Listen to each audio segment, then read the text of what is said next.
Hey everybody, Brandon here with Step Rock Media. Hope you're having an awesome day. Question, is Adobe done for? Are they going down? Are they on the ropes? I will keep my answer brief as long as I tell you this is my opinion only. It does not reflect anybody that I've work with, currently employer, anybody else of that nature. Short answer, no, they're not going anywhere. Longer answer, my background is important to this and I'll be brief. I've been a full-time graphics designer for 25 years. I'm working with Fortune 500 companies. I've worked with McAfee, Intel, a Cisco company, a lot of big name tech companies. And I'm presently at a Fortune 500 company. We have a fully staffed video department. They do nothing but video work, a even bigger marketing department. And I can tell you that nobody at any point has discussed or even brought up any of the internet drama about Adobe. Okay, I know that there is some issues. I know that they've been in trouble, and I know that they've got some problems. Okay. I'm not saying that they're perfect. They're not. I'm not an Adobe shill. I happen to like Adobe products as much as I dislike them. If you love Adobe products, that also comes with a healthy dose of, oh my God, you're ruining my life. That's just the way it goes. The reason Adobe are not going anywhere is because they are a world-class company and they are offering world-class software. Nobody else is competing. If there was a competitor out there with world-class software, we might be discussing it, but nobody, has not come up in professional circles of anybody that I know in any of my network, and it's a lot of people who are full-time creative professionals.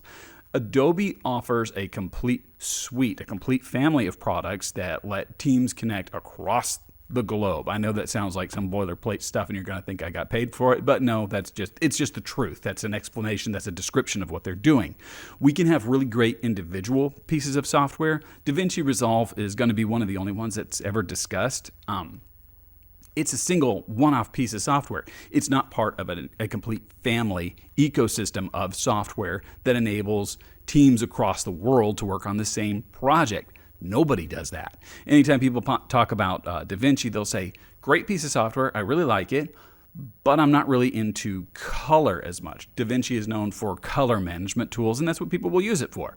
The rest of the Adobe suite, you've got Photoshop documents talking to Illustrator documents that all integrate into After Effects. After Effects MOGRT files can be integrated into a library with Premiere, and all of our editors can share the same files. Nobody else does that. So Adobe may get on your nerves. They may stir up internet controversy. They may have done some scummy stuff, but nobody in the professional space is saying, that's it, I'm out of here. The people who are saying that are the ones who are on YouTube trying to say, click me, click me. I probably get people downvoting or calling me names or unsubscribing because I'm telling you the truth.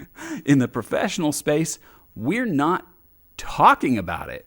Hasn't come up. I'm only talking about it because the internet's talking about it. So anyway, as far as the other thing of like, oh, I don't want to pay a subscription model, that's not a scummy move on their part. It used to be that you'd have to buy your Adobe suite of software on a regular basis, and it would be this big, huge one-time purchase on an annual basis, and you'd have to get your finance department to agree to do it and convince them that it was worth it, and why is it worth it, and now you're talking about graphic design with the finance person.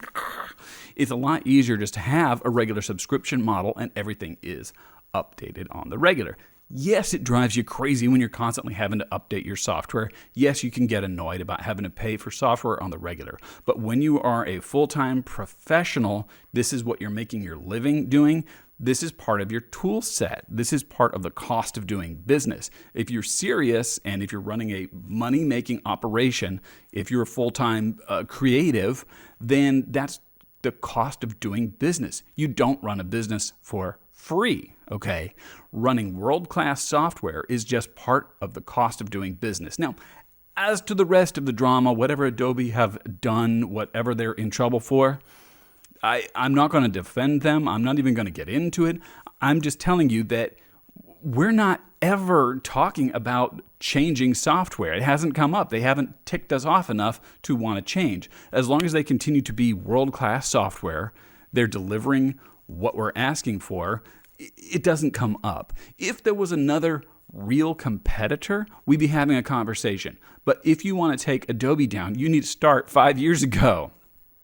You need to start building some really good software to compete with them, because as of right now, there's no real competition.